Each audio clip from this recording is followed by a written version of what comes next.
Nakakamiss ba yung panahong kilala ang Pilipinas bilang isa sa mga pinakamalaking shipbuilding capital sa buong mundo? Matapos ang matinding pagbagsak ng dating shipyard operation sa Subic ilang taon na ang nakakalipas, marami ang nag-akala na tapos na ang maliligayang araw ng ating maritime industry. Tila naging isang ghost town ang dating maingay, masigla, at abalang pasilidad.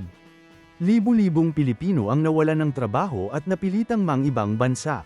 Pero, paano kung sabihin ko sa inyo na sa mismong araw ng July 28, taong 2026, isang napakalaking kasaysayan ang muling naitala? Isang dambuhalang barko na may kulay pulang hull ang matagumpay na sinalubong ng karagatan.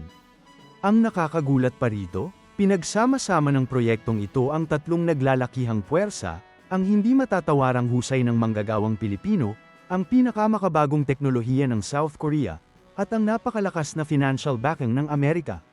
Kung gusto mong malaman kung paano muling babangon ang industriya ng paggawa ng barko sa Pilipinas, bakit napaka-espesyal ng barkong Orion Jade, at kung paano nito babaguhin ang ekonomiya ng bansa, huwag mong skip ang video na ito.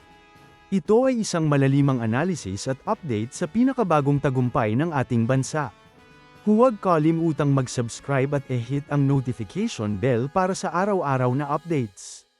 Formal na inilunsad ng HD Hyundai Heavy Industries ang pinakaunang barko na ginawa nila sa Subic Shipyard. Mga kababayan, kilalanin ninyo ang Orion Jade. Ito ay hindi lang basta ordinaryong event na ginagawa para sa media. Ayon sa mga opisyal, ito ang simula ng isang 4-vessel series na proyekto. Ibig sabihin, ang Orion Jade ang pinakaunang supling, at may 3 pang malalaking barko ang susunod na gagawin mismo sa ating bansa, gamit ang pawis at talino ng ating mga kababayan. Sa mga inilabas na imahe mula sa mismong event, makikita ang naging traditional water release ceremony. Ang dambuhalang barko na ito, nakapansin-pansin ang napakaganda at may kintab na kulay pulang hull, ay dahan-daang pumasok sa tubig. Isang nakakakilabot at nakaka-proud na tanawin na matagal na nating hindi nakikita sa Subic Bay. Sa harap ng mga matatiyog na crane na may logo ng HD Hyundai, nag-post ang mga opisyales na nakasuot ng green ribbons, bilang tanda ng isang matagumpay na selebrasyon. Naging highlight din ng event ang naging talumpati ng SBMA chairman na si Eduardo Jose Alino. Sa kanyang mensahe, ramdam ang pag-asa at pagmamalaki na ang Subic ay hindi na isang inabandonang pasilidad, kundi muling nagbabalik sa mapa ng pandaigdigang maritime at shipping industry. Ngayon, gawin natin ang ating analysis. Bakit nga ba product tankers ang unang napiling gawin ng HD Hyundai sa Subic? Para sa kaalaman ng lahat, ang product tanker ay isang uri ng barko na espesyal na idinisenyo upang magdala ng mga refined petroleum products. Ibig sabihin, ito ang nagtatransport ng gasolina, diesel, jet fuel, at iba pang kemikal mula sa mga malalaking refinery patungo sa iba't ibang bansa na nangangailangan nito. Sa kasalukuyang sitwasyon ng pandaigdigang ekonomiya, napakataas ng demand para sa energy transport. Kailangan ng buong mundo ng maasahang supply chain para sa enerhiya. Sa pag-focus ng Aguila Subic Facility sa paggawa ng mga product tankers, inilalagay ng Pilipinas ang sarili nito sa gitna ng napakahalagang global trade route. Hindi tayo gumagawa ng simpleng barko lang, gumagawa tayo ng sasakyang bumubuhay sa ekonomiya ng iba't ibang bansa. Para mas maintindihan natin kung bakit napakalaki ng balitang ito, kailangan nating silipin ang lugar kung saan ito ginawa. Ang proyektong ito ay matatagpuan sa muling binuksang Aguila Subic Facility. Matapos ang mapait na pagbagsak ng Hanjin na nag-iwan ng bilyon-bilyong pisong utang at nawalang trabaho, marami ang nawalan ng pag-asa. Ngunit, ang pasilidad ay muling nabuhay. Ang HD Hyundai ay naglis o umupa ng napakalaking espasyo na umaabot sa 200 hectares sa loob ng pasilidad na ito. Pero bakit nga ba naging posible ang ganito kalaking comeback?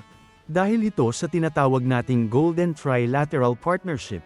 Pangunahin, ang makabagong sistema mula sa South Korea. Ang HD Hyundai ay kilala bilang isa sa mga pinakamalaki at pinakamagaling na shipbuilder sa buong mundo. Dinala nila ang kanilang world-class engineering standards dito mismo sa Pilipinas. Pangalawa, ang matibay na US financial backing sa pamamagitan ng Cerberus. Ang pagpasok ng kumpanyang Amerikano na ito upang pondohan at i-takeover ang pasilidad ay naging tulay upang magkaroon ng matinding tiwala ang mga pandaigdigang investors. Ito ay isang strategic move hindi lang para sa negosyo, kundi pati na rin sa geopolitical stability ng rehiyon. Pangatlo at pinakamahalaga sa lahat, ang Filipino skilled labor. Kahit gaano kaganda ang teknolohiya ng Korea at kalaki ang pondo ng Amerika, hindi ito mabubuo kung wala ang sipag, talino, at dedikasyon ng mga manggagawang Pilipino. Sila ang nagwelding ng bakal, nag-assemble ng mga makina, at nagbuhos ng dugo at pawis para mabuo ang Orion Jade. Damako naman tayo sa economic analysis ng proyektong ito. Ano nga ba ang direktang epekto nito sa buhay ng mga ordinaryong Pilipino? Ang muling pagkabuhay ng shipyard na ito ay inaasahang magbibigay ng trabaho sa thousands ng mga Pilipino. Hindi lang natin pinag-uusapan ang mga contractual na trabaho. Ang pinag-uusapan natin dito ay mga dekalidad at long-term na pamumuhay para sa ating mga kababayan, lalo na sa mga taga-Zambales, Bataan, at mga karatig probinsya. Pero may mas malaking picture pa tayong dapat ma-realize. Ayon sa mga maritime at economic experts, ang proyektong ito ay inaasahang halos magdodoble sa Philippine shipbuilding capacity. Mula sa kasalukuyang estado nito, aakyat ang ating pambansang kapasidad sa isang staggering na 2.5 million deadweight tons kada taon. Uulitin ko, 2.5 million deadweight tons. Ibig sabihin nito, mas maraming malalaking barko ang kayang i-produce at i-export ng ating bansa. Magdadala ito ng bilyon-bilyong piso na foreign direct investment sa ating ekonomiya at ibabalik ang reputasyon ng Pilipinas bilang isa sa mga top shipbuilders sa buong Asya at sa buong mundo. At para masiguro na hindi tayo mauubusan ng mga world-class na manggagawa, sinusuportahan din ng HD Hyundai at ng management ng shipyard ang iba't ibang intensive training programs. Nagbibigay sila ng libreng edukasyon at upskilling para sa mga welders, fitters, at iba pang technical trades na kinakailangan sa shipbuilding. Ang maganda rito, imbes na mang ibang bansa pa ang ating mga skilled workers, tiisin ang lungkot, at mawalay sa kanilang mga pamilya, dito na lang sila sa sarili nating bayan magtatrabaho ng may magandang sahod. Bilang pagtatapos, ang paglunsad ng Orion Jade noong July 28, 2026 ay higit pa sa pagpapalutang ng isang napakalaking sasakyang pandagat. Ito ay sumisimbolo sa muling pagbangon ng diwa at ekonomiya ng Pilipinas.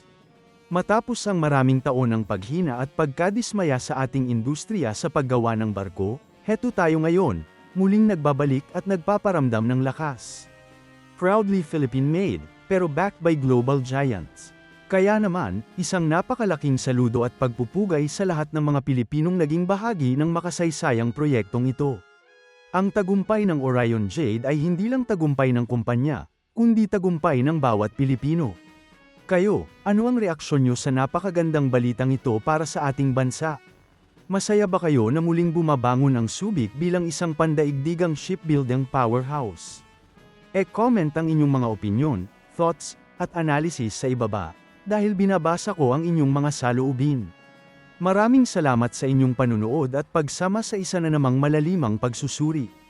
Kung nagustuhan nyo ang video na ito at may natutunan kayo, huwag kalimutang i-like at i-share sa inyong mga kaibigan at pamilya para malaman din nila ang magandang balitang ito para sa ating bayan.